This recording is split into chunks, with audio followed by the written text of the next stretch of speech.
La paz de Cristo para todos en el nombre de Jesús. Bienvenidos en esta preciosa hora. Amén. A este momento importante y trascendental. Gloria al Señor Jesús, como es la meditación de la palabra de nuestro Dios. Yo quiero invitarles para que abran su Biblia en la carta del apóstol Pablo a los Efesios, capítulo número 4. Amén. Efesios capítulo número 4, gloria a Dios, verso número 13. Dice: hasta que todos lleguemos a la unidad de la fe y del conocimiento del Hijo de Dios, a un varón perfecto, a la medida de la estatura de la plenitud de Cristo. Amén. Gloria al Señor Jesús. Oremos. Dios del cielo, Padre celestial, te bendecimos, te adoramos, te exaltamos. Aquí estamos delante de ti en esta hora, Señor Jesús. Habla nuestra vida. Usa mis labios. Usa mi mente, Señor Jesús, conforme a tu propósito, conforme a tu voluntad, Cristo Jesús. Te adoramos, te glorificamos. Lo pedimos en tu nombre, que es santo. Amén y amén. Gloria al Señor. Por favor, pónganse cómodos, hermanos. Saludando de una manera muy especial a todas las personas que están a través de la pantalla, YouTube, Facebook. Amén. Gloria al Señor. Gracias a Dios por la oportunidad que nos da, por el sentir de poder sacar este tiempo y meditar en la Escritura y meditar en la palabra de nuestro Dios maravilloso. Fe siempre. Amén. Gloria al Señor. Fe siempre. Ese es el lema de la Iglesia Pentecostal Unida de Colombia para este año. Amén. Que cada cristiano, que cada miembro de la Iglesia pueda afirmarse, amén, pueda afirmarse cada día en lo que hemos creído, en nuestra fe. Gloria a Dios. Y cuando hablamos de la fe, tenemos que hablar de las formas de la fe, lo que significa la fe, gloria al Señor Jesús, y cómo nos presenta la Biblia lo que es la fe. La fe como capacidad de creer, amén. La fe como capacidad de creer. La fe como doctrina, gloria al Señor Jesús. La fe como un don de Dios. La fe como un fruto del Espíritu Santo. Amén, gloria al Señor. Y la fe como un estilo de vida. Amén, gloria a Dios.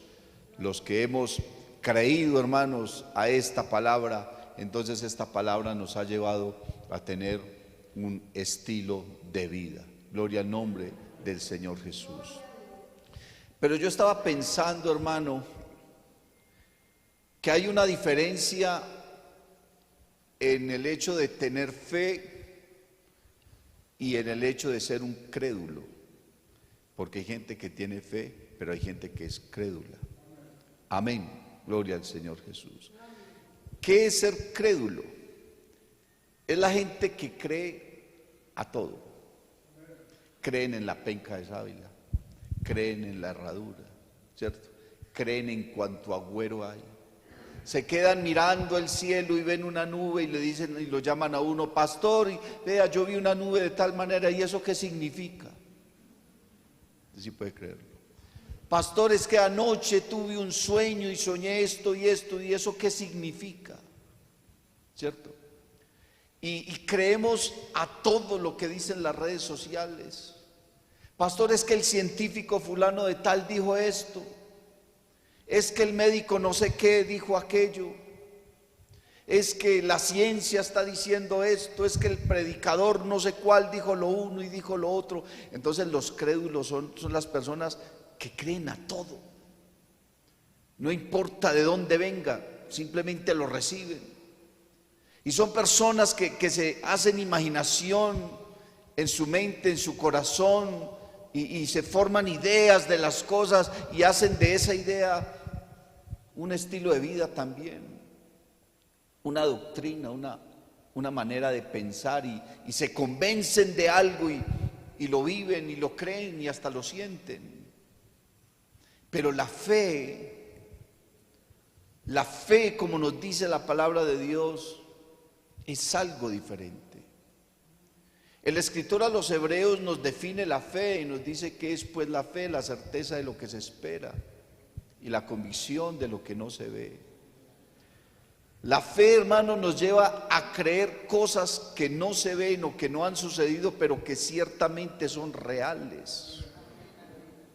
Dios no se ve, pero Dios es real. Amén.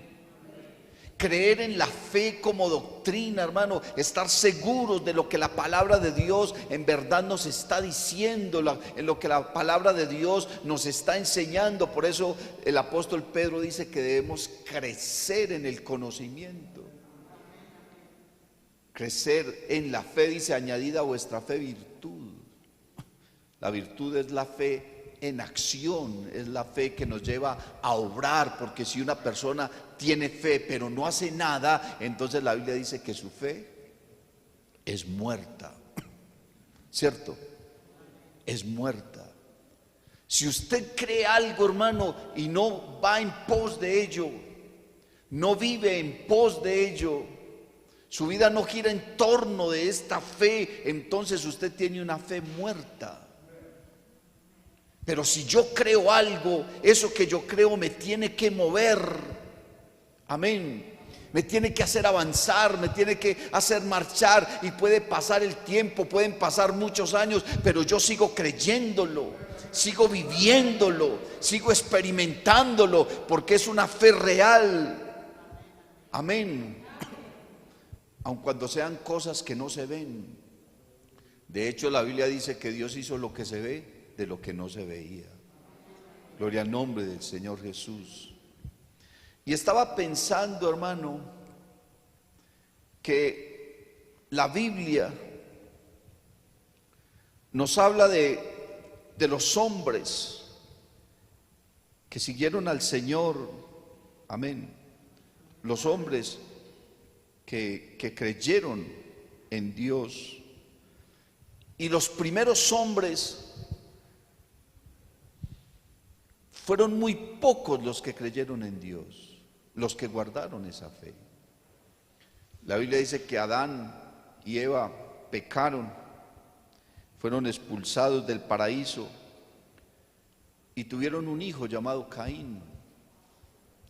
Luego tuvieron otro hijo llamado Abel, ¿cierto? Y Abel era justo. Era un buen muchacho, era un muchacho que buscaba de Dios, había creído a Dios. Pero Caín había desviado su pensamiento, había desviado su fe. Comenzó a tener sus propios propósitos, sus propios deseos, se dejó llevar por su vanidad y en un ataque de ira mató a su hermano. Y dice la Biblia que en lugar de Abel, Dios le dio a Adán otro hijo llamado Set. Amén. Gloria al Señor Jesús. Llamado Set. Pero la Biblia dice que Adán y Eva tuvieron muchos hijos. Pero de todos los hijos que tuvieron, solamente Set creyó en Dios. Creyó como debía creer. Porque sus hermanos sus primos, seguramente. Cada uno comenzó a formar en su mente su creencia, su forma de pensar y se desviaron de Dios. Y dice la Biblia que Sed tuvo hijos e hijas. Amén. Y entre todos los hijos y las hijas que tuvo un hijo llamado Cainán. Y solamente Cainán creyó en Dios de entre todos sus hermanos. Para esa época ya tenía un tío que era Caín y muchos primos. Pero mire, Adán creyó en Dios y tuvo muchos hijos. Y de los hijos de Adán, solamente Sed creyó en Dios. Sed tuvo muchos hijos. Y de todos los hijos que tuvo Sed, solamente Cainán, bendito el nombre del Señor Jesús, solamente Cainán creyó en Dios. Dice la Biblia que Cainán tuvo muchos hijos. Usted se imagina a esa gente, hermano, que no planificaban y vivían 800 y 900 años. ¿Cuántos hijos podía tener esa gente en ese tiempo? Y teniendo hijos desde la edad de 10, 11 o 12 años. Entraban a la pubertad y ya estaban teniendo hijos. ¿Cuántos hijos pudo tener una persona de esas? Muchos. Y Cainán engendró a Enós, y solamente Enós, o sea, una línea delgadita de hombres que iban de descendencia en descendencia, fueron creyendo en Dios, pero los demás todos se apartaron de la fe, se apartaron de la verdad, del conocimiento de Dios. Bendito el nombre del Señor Jesús. Hasta que la Biblia nos habla de un hombre llamado Enoc. Y dice la Biblia que Enoc tuvo muchos hijos y muchas hijas. Y caminó Enoc 365 años con Dios y desapareció porque Dios se lo llevó. Seguramente para su generación, para las personas que estaban con él, para su esposa, para sus hijos, para sus hermanos, para sus tíos, para su familia, se convirtió en un verdadero misterio. ¿Qué pasó con Enoc? Seguramente estaban reunidos un día y de un momento a otro, ay, ¿qué se hizo mi papá? ¿Qué se hizo mi esposo? ¿Qué se hizo mi hermano? ¿Qué se hizo mi hijo? Desapareció porque Dios se lo llevó. Dice la Biblia que fue traspuesto. Para ellos se convirtió seguramente en un misterio, sino que Dios muchos años después le reveló a Moisés qué había pasado con Enoc, porque el libro de Génesis fue escrito por Moisés. Pero lo trascendental aquí, hermano, no es que se haya convertido en un misterio, sino que la carta a los hebreos dice que Enoc, antes de ser traspuesto, gloria al Señor Jesús, se halló que había agradado, tuvo testimonio de haber agradado a Dios en sus generaciones. ¿Cómo sería la vida de Enoc? ¿Cómo sería su testimonio, hermano? ¿Sabe cuál es la manera de agradar a Dios? Mediante la fe. Pero una fe viva, una fe verdadera, una fe puesta en la palabra de Dios, no una fe puesta en un agüero, no una fe puesta en la ciencia, no una fe puesta en una religión, no una fe puesta, hermano, en el fulano o en aquel o en el otro, no.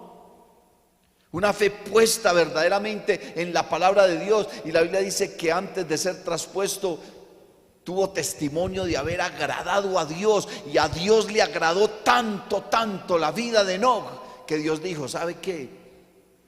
Yo quiero estar ya con Enoc. No voy a esperar hasta el fin del mundo. Yo este hombre me lo quiero llevar. Y se lo llevó.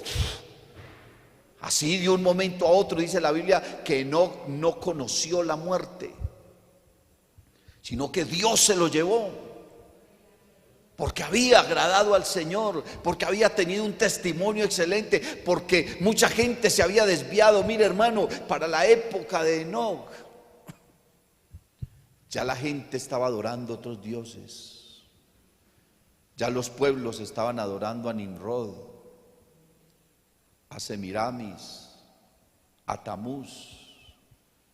Dice la Biblia que Caín había tenido hijos gigantes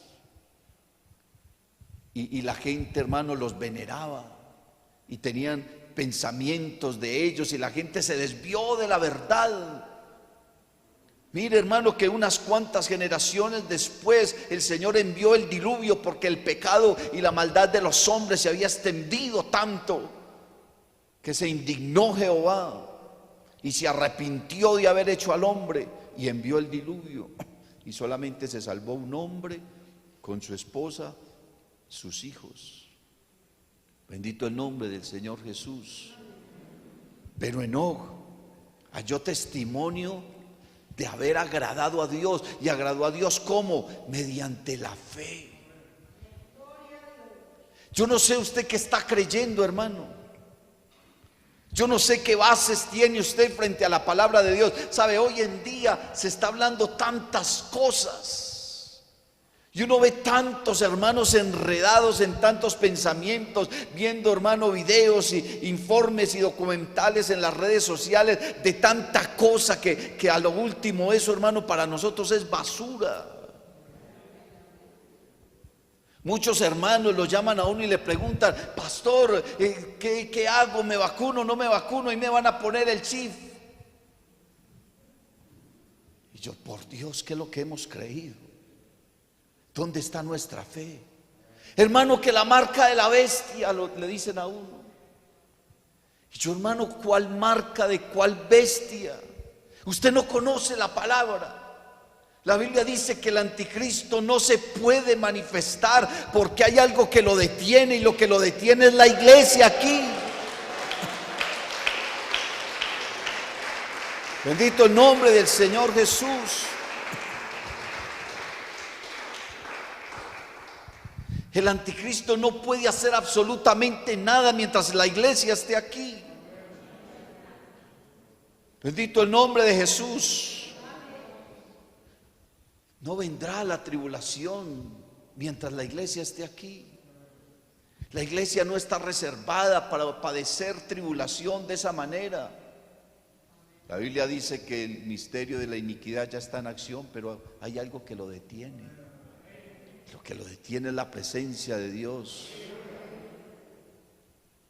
Y ahora, hermano, que si uno se vacuna se muere o no se muere, pues para morir nacimos. Y de alguna manera, de alguna cosa nos tenemos que morir. No. La Biblia dice que Eliseo estaba enfermo de la enfermedad que murió cuando fue el rey a consultarle. Y Eliseo le habló como si no tuviera nada. Porque si vivimos, para Él vivimos. Si morimos, para Él morimos. Entonces, sea que vivamos o sea que muramos, hermano, somos del Señor, estamos en sus manos. El diablo no nos puede tocar.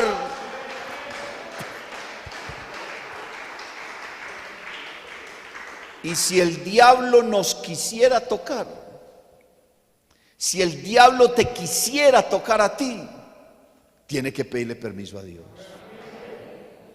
El diablo no puede llegar a tu vida sin una autorización de Dios. ¿Por qué? Porque nosotros no somos de Él, nosotros somos de Dios y estamos bajo su sombra, estamos entre sus manos. El diablo no nos puede tocar, no nos puede hacer daño, y si Dios le da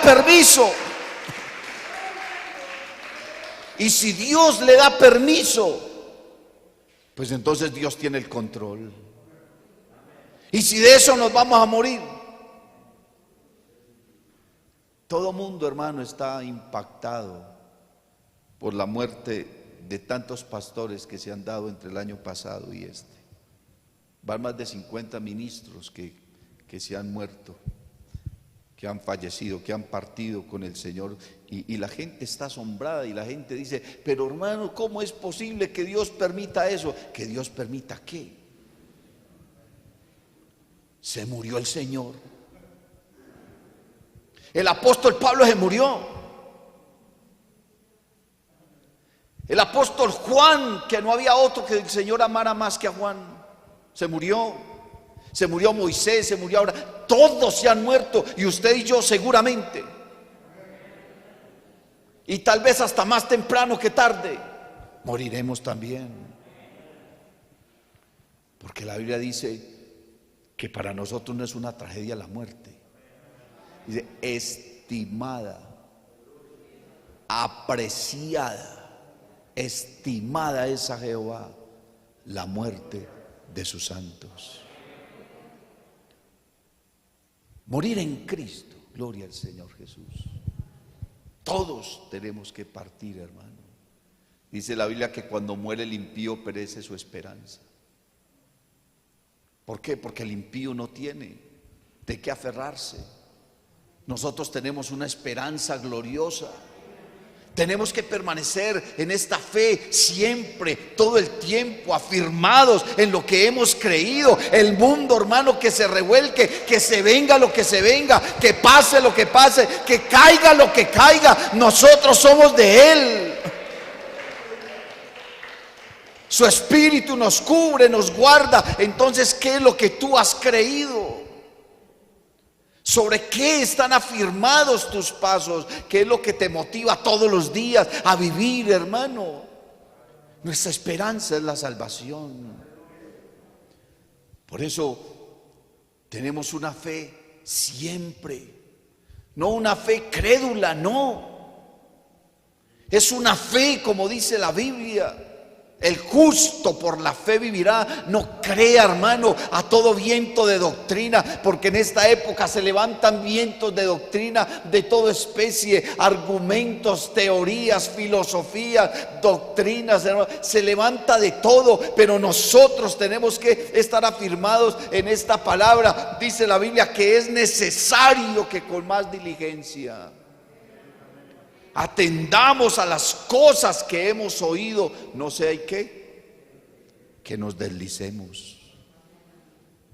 Pero si usted permanece en esta palabra, si usted no se pone a comer cuento por ahí de toda esa basura que hay en las redes sociales, ¿o usted para qué viene al culto?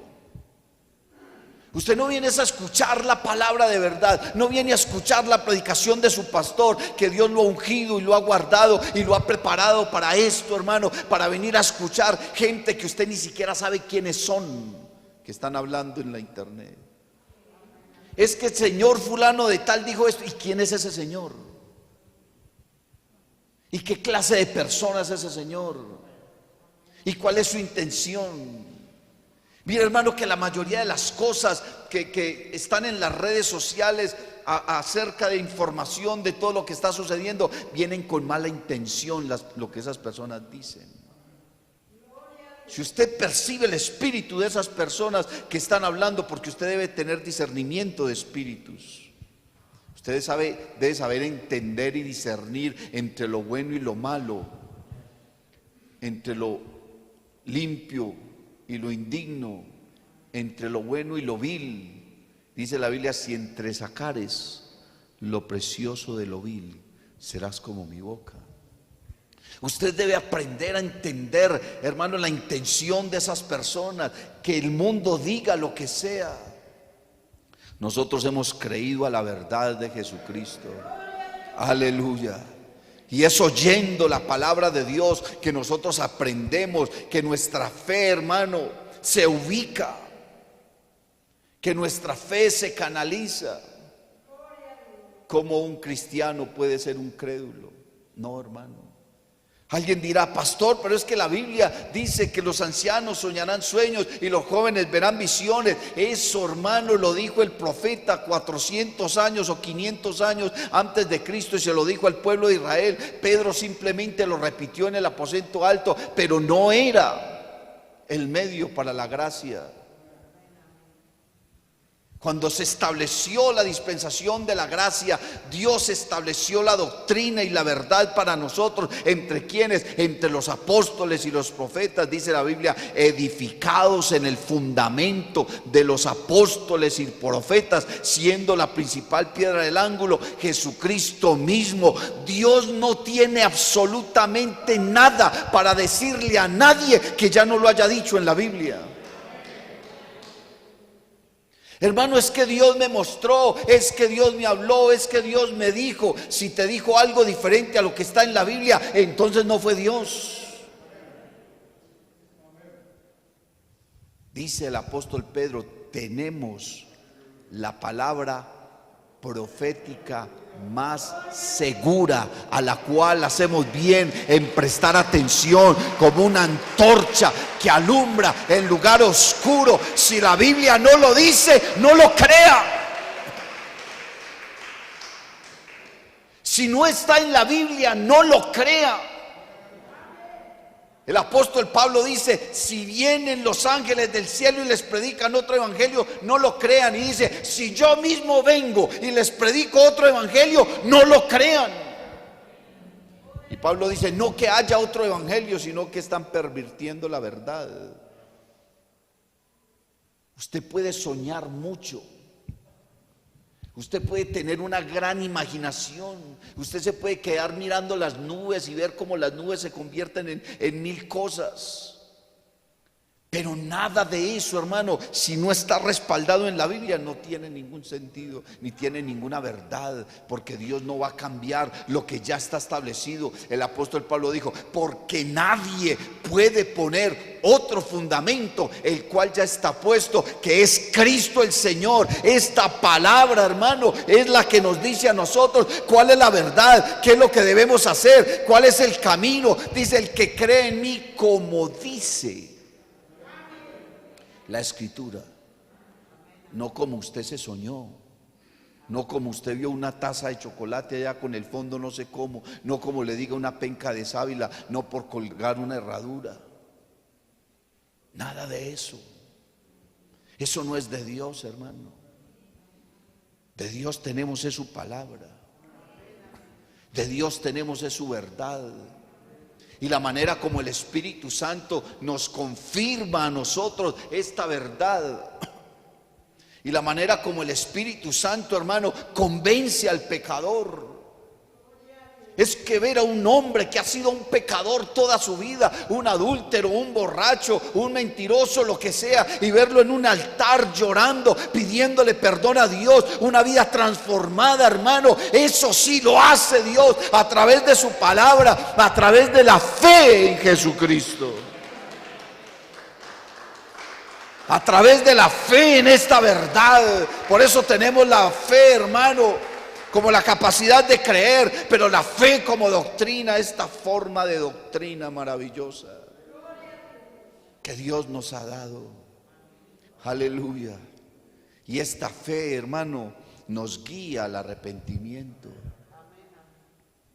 Y tenemos el precepto de Dios, hermano, que debemos arrepentirnos y convertirnos para que sean perdonados nuestros pecados. Y dice la Biblia, y vengan de parte de Dios tiempos de ¿qué? Tiempos de refrigerio. Y también dice la Biblia, y hallaréis descanso para vuestras almas.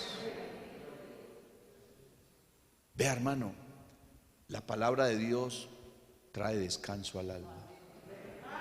Pero note usted que la mayoría de las personas que basan su vida en los sueños viven perturbados. Ay, hermano, es que yo me soñé esto y mire, y qué horror, y qué angustia, y qué vamos a hacer, y eso, y le crea como una confusión, como una intranquilidad, como un desespero. La palabra de Dios no hace eso. La verdad de Dios no produce intranquilidad. La palabra de Dios produce paz. Nos limpia, ya vosotros estáis limpios por la palabra que os he hablado. Mi presencia irá contigo y te dará descanso. Anoche escuchábamos un poderoso mensaje de la palabra de Dios, donde Dios promete estar con nosotros. Y si Dios está con nosotros, nos da tranquilidad, nos da seguridad, nos da paz, nos da aliento, nos da fuerza. Él levanta del polvo al pobre, al menesteroso lo alza del muladar, nos da revelación, nos inspira.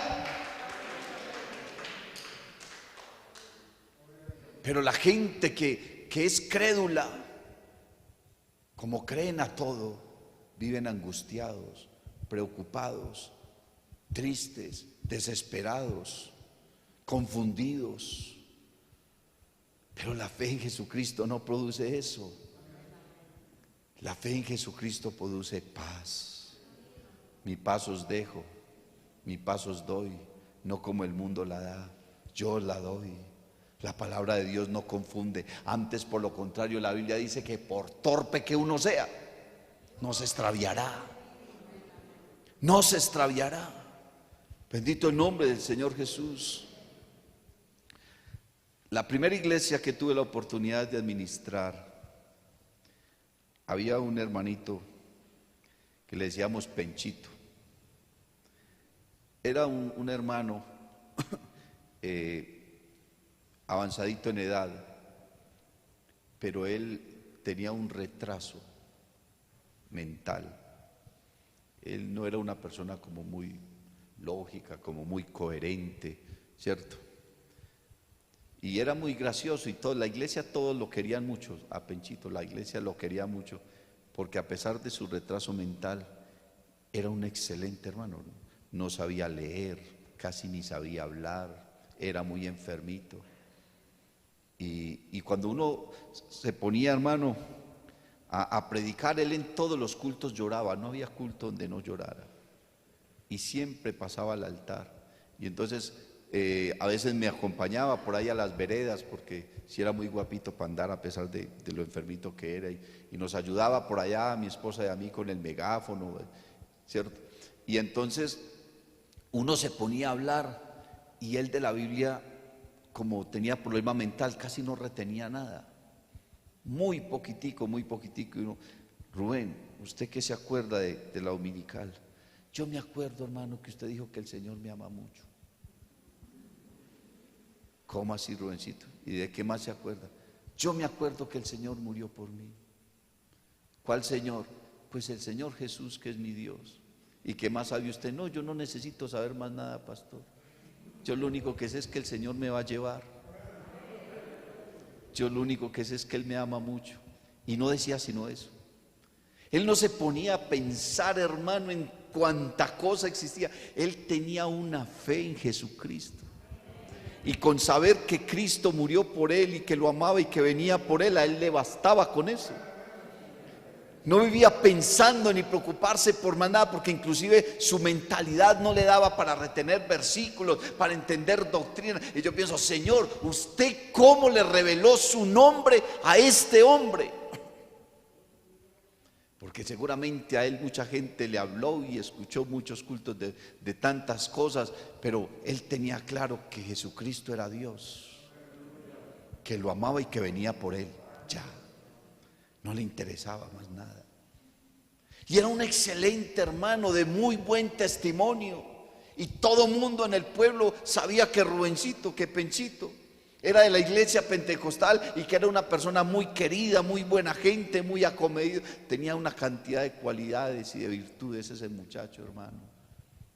Pero no era una persona de mucha sabiduría ni de mucho conocimiento, aunque seguramente era el más sabio de todos. No se complicaba. Nosotros a veces nos complicamos con tanta cosa, ¿cierto?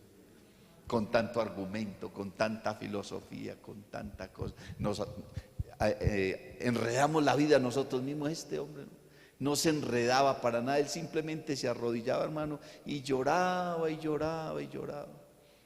Y le pedía perdón a Dios todos los días. Y una ocasión le dije, Penchito, ¿usted por qué le pide tanto perdón a Dios? Hermano, porque es que somos muy pecadores.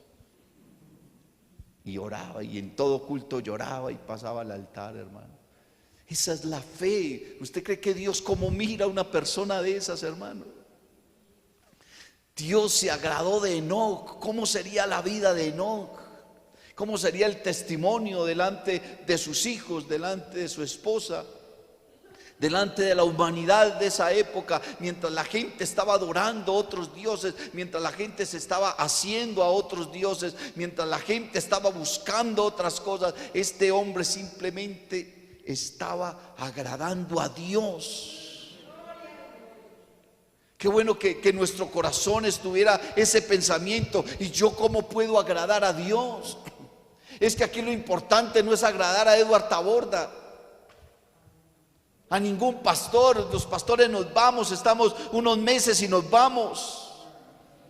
Eso no se trata de esto, hermano, de que me vean, de que no me vean, de que digan o que no digan. No, aquí se trata, hermano, es de agradar a nuestro Dios, que Dios te mire y cuando te vea postrado, hermano, invocándolo, Él se agrada y diga: aquí está mi hijo otra vez, aquí está mi hija otra vez. Le voy a dar lo que me está pidiendo, lo voy a llenar de mi gracia, lo voy a llenar con mi Espíritu Santo. Yo quiero levantarlo y traérmelo ya para donde mí.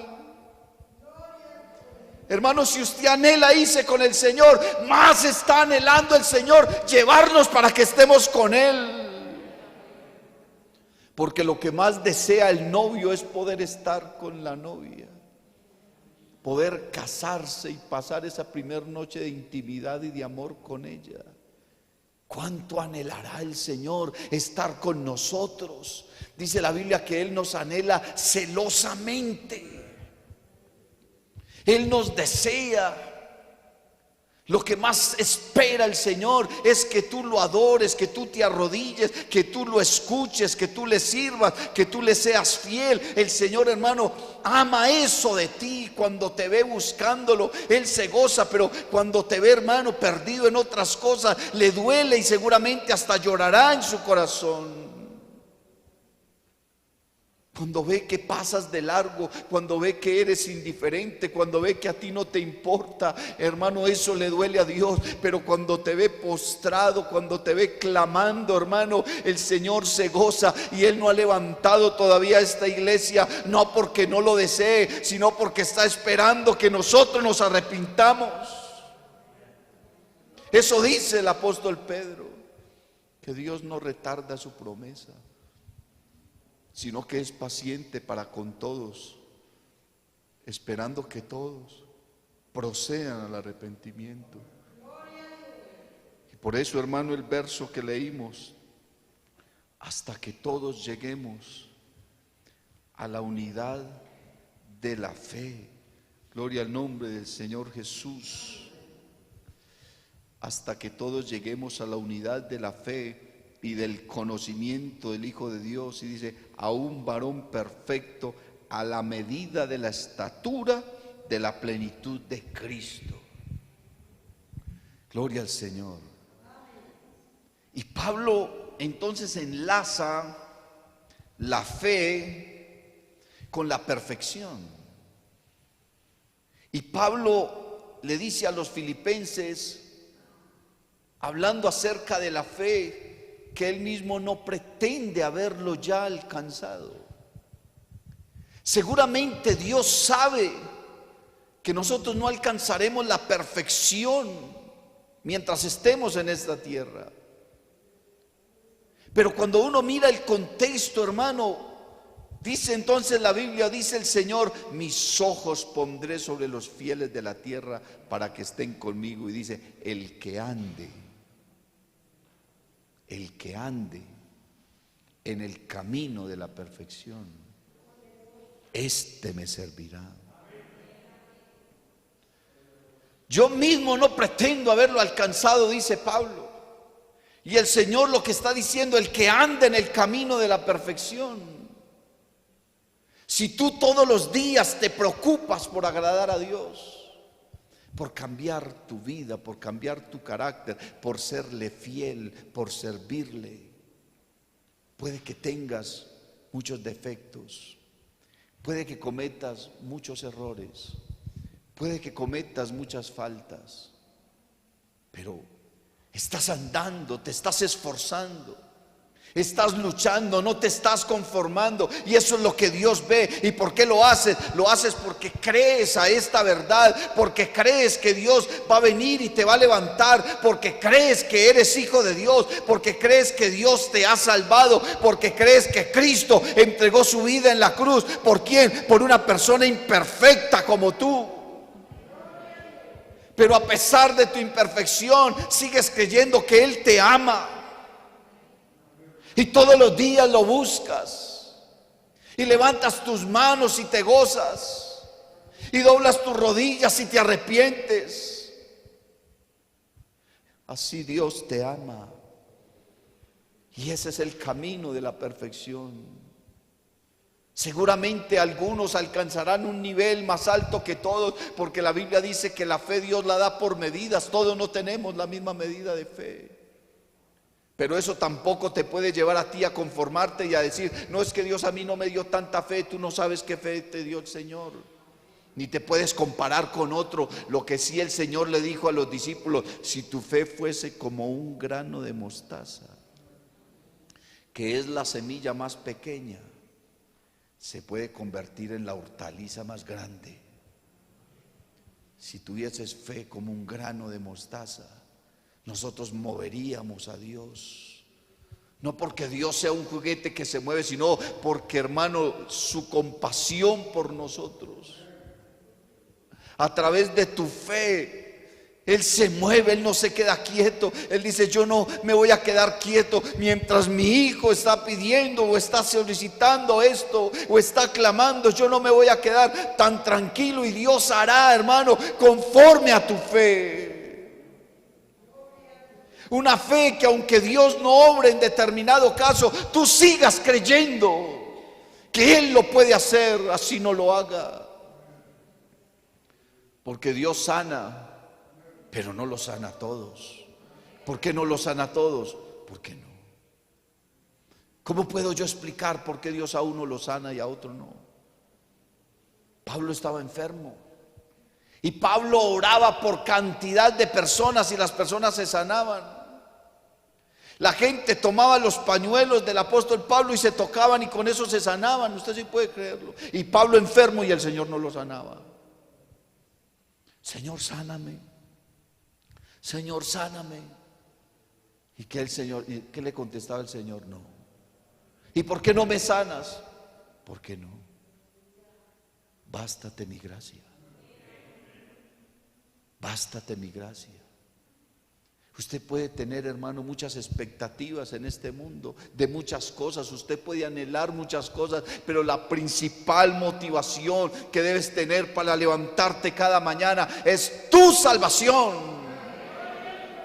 No hay nada más trascendental, no hay nada más importante, no hay nada más grande que tu salvación. No hay nada más primordial, no hay nada de mayor valor, no hay nada que haya costado tanto como tu salvación. Eso es lo que te debe motivar a venir al culto, a levantar tus manos, a doblar tus rodillas, a invocar su nombre, a adorarlo en espíritu y en verdad, a soportar las pruebas, a sufrir y padecer como todo buen soldado.